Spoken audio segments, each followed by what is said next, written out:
জীবনে খুশি থাকার টিপস। যেখানে তোমার কদর নেই সেখানে যেও না। যে বুঝতে চায় না তাকে বোঝাতে যেও না। যে সত্য কথা বললে রেগে যায় তার রাগ ভাঙিও না। জীবনে কোনো সমস্যা আসলে ভেঙে পড়ো না। যে আবহাওয়ার মতো বদলে যায় তার সাথে সম্পর্ক রেখো না, তাহলে তুমি সুখী থাকবে। আসসালামু আলাইকুম, আমি শ্রাবণী খান ব্লগ চ্যানেল থেকে আবারও বরাবরের মতো নতুন একটি ভিডিও নিয়ে আপনাদের মাঝে হাজির হয়ে গেছি। আশা করছি দেশ ও দেশের বাইরে যে যেখান থেকে যে স্থানে বসে আজকে আমার এই ছোট্ট চ্যানেলটি দেখছেন, আল্লাহর অশেষ রহমতে সবাই সুস্থ আছেন, ভালো আছেন। আমিও আপনাদের দোয়ায় বেশ ভালো আছি। আজকের এই ব্লগটি আমি একদম বিকেলবেলা থেকে শুরু করেছি। তো আজকে বিকেলে নাস্তা কি করব সে নিয়ে একটু মাথায় ঘুরপাক খাচ্ছিল। অবশেষে ভাবলাম ও যখন বাসায় আছে তো একসাথে বসে একটু ছোলা চানাচুর দিয়ে মুড়ি মাখা খাই, আর সেজন্যই ছোলাটা রান্না করে নিলাম। আর এই যে এখন সে মুড়ি মাখাচ্ছে আর একসাথে বসে বসে খাবো, সেই ভিডিওটাই আপনাদের মাঝে দেখাচ্ছি। আশা করছি বরাবরের মতো আজকের ভিডিওটি আপনাদের কাছে অনেক অনেক বেশি ভালো লাগবে। যদি ভালো লেগে থাকে অবশ্যই আমার ভিডিওটিকে একটি লাইক দিয়ে নতুন বন্ধু সাবস্ক্রাইব করে পাশে থাকবেন। আমার হাজব্যান্ড যখন বাসায় থাকে তখন বিকেলের নাস্তায় কি হবে এই নিয়ে আমি একটু হিমশিম খেয়ে যাই, যেহেতু ও বাসায় আছে, ছেলে মানুষ। তো সপ্তাহে একদিন যদি বাসায় থাকে আর তার নাস্তা যদি আমি সুন্দর মতো তৈরি করে না দিতে পারি, সে আসলে কেমন জানি আমার কাছে লাগে। তো অনেক চিন্তা ভাবনার পরে দুজনে বসে মুড়ি মাখা খাচ্ছিলাম আর গল্প করছিলাম। আর এদিকে সে চুল কাটতে চলে গেছিলো সন্ধ্যার সময়। আর আসার সময় সে বলছিল যে তোমার একটি পছন্দের জিনিস নিয়ে চলে এসেছি। আর সে জিনিসটা এই যে আমার অনেক পছন্দ, এটা কি বলে বাঙ্গি না কি যেন। তো যাই হোক, আগের মতো তো আর নাই, ওই রকম বালি পাওয়া যায় না, এরকম টাইপেরই একদম কচকচা। তো এখন সেটাই আমি কেটে নিচ্ছি। এটা কিন্তু আমার অনেক পছন্দ, আমি আর আমার মেয়ে কিন্তু খুব ভালোই খাই। তো কেন জানি তরমুজ এগুলো আমার ভালো লাগে। আর যেহেতু প্রচণ্ড পরিমাণ গরম পড়েছে, এরকম একটা ঠান্ডা জিনিস খেলে কিন্তু শরীরও ঠান্ডা হয়ে যাবে। বেশ অনেকক্ষণ ধরে আমি কিন্তু একটু পরিষ্কার করে নিয়েছি, ছোলাগুলো ছেলে নিয়েছি আর এই যে পিস পিস করে এখন কেটে নিচ্ছি। আর যে পরিমাণ গরম পড়েছে, গরমের কারণে যদি আরও বেশি গরম খাবার খাওয়া যায় আসলে মনে হচ্ছে আরও বেশি গরম লাগছে। আর গতকালকের যে বৃষ্টি হয়েছিল বৃহস্পতিবার রাতে, সেই বৃষ্টিতে আসলে আমাদের পুরো ঢাকাকে এক নিমিষে ঠান্ডা করে দিয়েছে। তো তারপর থেকে আবহাওয়া একটু মোটামুটি নর্মালের মতো আছে, তারপরেও যে গরম খুব একটা কমেছে তা কিন্তু না। এই যে এখন আমি আর আমার মেয়ে খেয়ে নিচ্ছি। আর এটা হচ্ছে পরের দিন একদম 10টার বাজে এরকম সময়ে আমি ভিডিওটা শুরু করেছি, তারপরে আর ভিডিও তো করা হয় নাই। এই যে যেগুলো তেল চিটচিটে ময়লা রান্নাঘরের যে কাপড় পাতিল ধরা কাপড়গুলো, সেগুলো আমি পরিষ্কার করে নিব। আর কিভাবে পরিষ্কার করে নিচ্ছি সেগুলো আপনাদের মাঝে একটু শেয়ার করছি। এভাবে পরিষ্কার করলে আসলে এক নিমিষে এত সুন্দর পরিষ্কার হয়, আসলে বিশ্বাস করা যাবে না। তো গরম পানির মধ্যে হালকা আমি একটু ডিটারজেন্ট পাউডার, গুঁড়ো পাউডারটা দিয়ে দিয়েছি।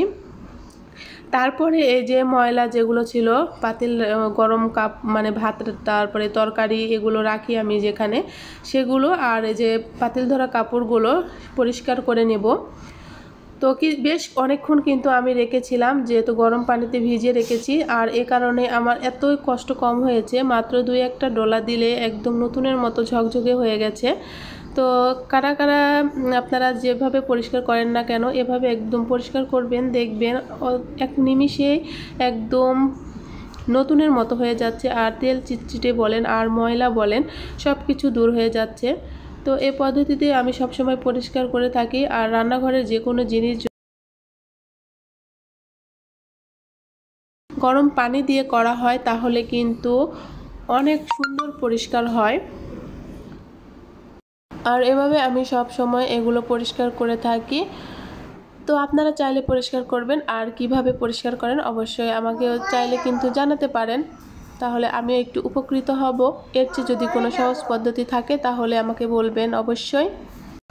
আমার ধোয়া শেষ হয়ে গেছে, এগুলো এখন রোদে শুকাতে দেব। আর এই যে বাজারে গিয়েছিলাম, বাজার থেকে আমি মাটির একটি ব্যাঙ কিনে নিয়ে এসেছি, আর সেটাই আপনাদের মাঝে শেয়ার করছি। তো মাটির ব্যাঙ আগের যেটা ছিল সেটা ভেঙে টাকাটা বের করে নিয়েছি। তো আবারও যেহেতু টাকাটা রাখতে হবে, সে কারণে আমি আবারও একটি ব্যাঙ নিয়ে আসলাম। তো দেখে মোটামুটি খুব একটা যে পছন্দ তাও না, হালকা পছন্দ হয়েছে, আর আমিও নিয়েছি, কারণ এর চেয়ে ভালো পাচ্ছিলাম না। তো ভাবলাম এগুলো তো টাকা রেখে ভাঙতেই হবে, তো সে কারণে একটু নিলাম। তো কেমন হয়েছে অবশ্যই জানাবেন। আর এই যে এখন ছেলের রুমে আমি রাখবো, তো কোথায় রাখবো একটু ভাবতেছিলাম।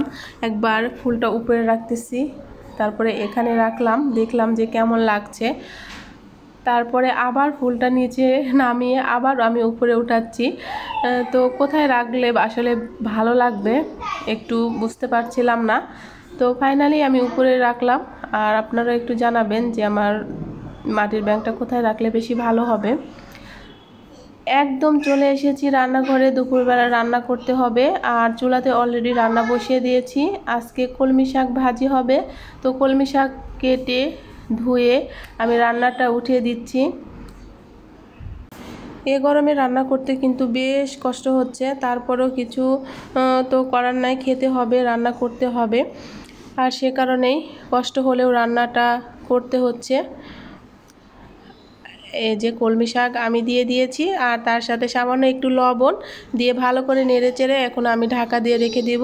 এখানে একদম পানি দিব না, কারণ পানি ছাড়াই কলমি শাক সিদ্ধ হয়ে যাবে খুব সুন্দর। আর গত ভিডিওতে যে আমি কিচেনের জন্য যে র্যাকটা কিনেছিলাম, আর সেটাও আমি সেট করে নিয়েছি, আর সেটাতে টুকটাক করে জিনিস রেখেছি। এখনও আমার মনের মতো করে সাজানো হয় নাই, তো হাতের কাছে যেগুলো ছিল সেগুলো রেখেছি। আর এই যে এগুলোতে আমি চামচ রেখেছি। তো এভাবেই আমি রান্নাঘরে কর্নারটা হালকা করে সাজিয়ে নিয়েছি। তো এদিকে কথা বলতে বলতে কিন্তু অলরেডি আমার কলমি শাক ভাজি হয়ে গেছে। এখন আমি এটাকে নামিয়ে আরেকটি রান্না বসিয়ে দেব। তো আজকে কলমি শাক ভাজি, আর তার সাথে আর কি কি থাকছে একটু পরে দেখতে পাবেন। তো যারা যারা এখনও পর্যন্ত আমার ভিডিওকে লাইক দেননি, লাইক দিতে ভুলে গেছেন, প্লিজ আমার ভিডিওটিকে একটি লাইক দিয়ে পুরো ভিডিও কন্টিনিউ করবেন। আজকের ভিডিও যদিও বড় হয়ে গেছে, প্লিজ কষ্ট করে দেখে নেবেন। নতুন বন্ধুরা অবশ্যই আমাকে সাপোর্ট করবেন, আর যারা আমাকে সাবস্ক্রাইব করে বন্ধু বানিয়েছেন এখনও পর্যন্ত আমি তাদের কাছে পৌঁছাতে পারিনি, প্লিজ আমার কমিউনিটিতে কিংবা আমার ভিডিওতে কোনো একটা কমেন্টস করে নক দেবেন, যে আমি যদি বুঝতে পারি তাহলে আমি অবশ্যই চলে যাব। অনেক সময় দেখা যায় যে আসলে ভুলে যায়, কাজের ফাঁকে বলেন, ভিডিও ব্যস্ততার কারণে। চেষ্টা করি সবার কাছে যেতে, কিন্তু তারপরেও আসলে হয়ে ওঠে না। আসলে একজন মানুষ সবার মন জয় করা সম্ভব না, আর সবার মন যদি জয় করতে চায় তাহলে আসলে নিজেই যে থাকবো কি না সেটাও বুঝতে পারবো না। তো সে কারণে আসলে চেষ্টা করছি আস্তে আস্তে সবার মন জয় করতে, কেউ কিছু মনে করবেন না।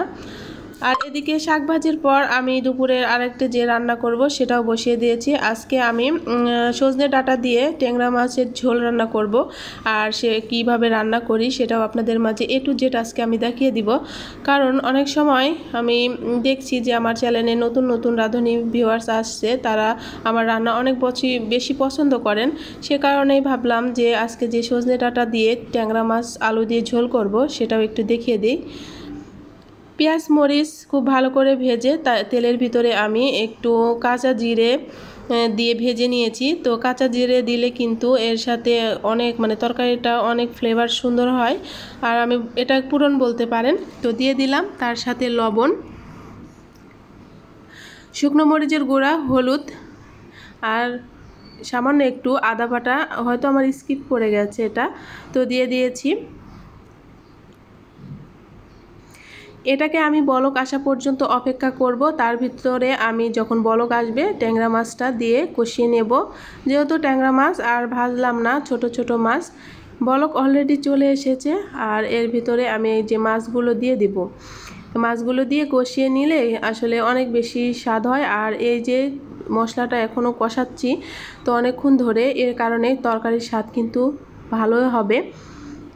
মশলা যত কষানো যায় আসলে তরকারির টেস্টটা কিন্তু অনেক অনেক ভালো হয়।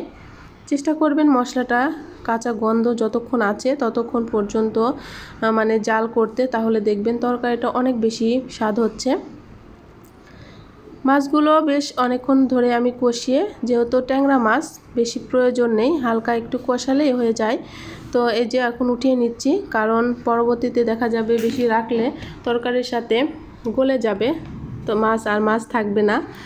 তো একই মশলার ভিতরে এবার কেটে রাখা সজনে ডাঁটা, আলু দিয়ে আমি খুব ভালো করে এবার এগুলোকেও কষিয়ে নেব। কষানো হয়ে গেলে সামান্য একটু ঝোল দিয়ে মাছ দিয়ে নামিয়ে নেব। তো একদম সহজ পদ্ধতিতে আপনাদেরকে দেখিয়ে দিলাম। আশা করছি অনেক ভালো লাগলো। যদি ভালো লেগে থাকে অবশ্যই আমাকে কমেন্ট বক্সে জানাবেন।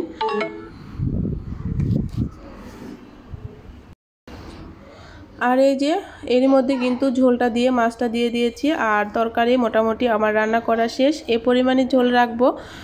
তো কেমন লাগলো আজকে আমার রান্নাটি অবশ্যই জানাবেন। আপনাদের সুন্দর সুন্দর কমেন্টসের জন্যই কিন্তু আমি ফিরে আসি বারবার। তো আপনারা একটু উৎসাহ দেবেন, ইনশাল্লাহ আমার আগামী পথটাও খুব সহজ হবে। আজকে আমার ভয়েস দিতে একটুকু ইচ্ছে করছে না, অনেক কষ্ট করে ভয়েস দিচ্ছি গরমের মধ্যে বসে থেকে। আসলে শরীরটাও তেমন একটা ভালো নেই, তারপরেও ভাবলাম যেহেতু ভিডিওটার ডেট, আজকে অবশ্যই আমাকে ভিডিও দিতে হবে। আর ছেলে মেয়ে সবাই অনেক বেশি বিরক্ত করতেছিল, তাদের কণ্ঠ কিন্তু আপনারা অলরেডি ভিডিওতে অনেকবার শুনেছেন, তাও দিচ্ছি, কিছু মনে করবে না, ক্ষমা সুন্দর দৃষ্টিতে দেখবেন। রান্নাবান্না শেষ করে সব কিছু বেড়ে নিয়েছি, আর এখন এই যে টেবিলে দিয়ে দিচ্ছি। অলরেডি কিন্তু শুক্রবার, তার উপরে 2টা বেজে গেছে। তো আজকে রান্না করতে একটু আমার দেরি হয়ে গেছে। তো আজকের ভিডিওটি এখানেই শেষ করছি। দেখা হবে নতুন কোনো ভিডিও নিয়ে। সে পর্যন্ত সবাই সুস্থ থাকবেন, ভালো থাকবেন, আর আমাকে একটু এগিয়ে যেতে সাহায্য করবেন। সবাই আমাকে সাপোর্ট করবেন। আল্লাহ হাফেজ, আসসালামু আলাইকুম।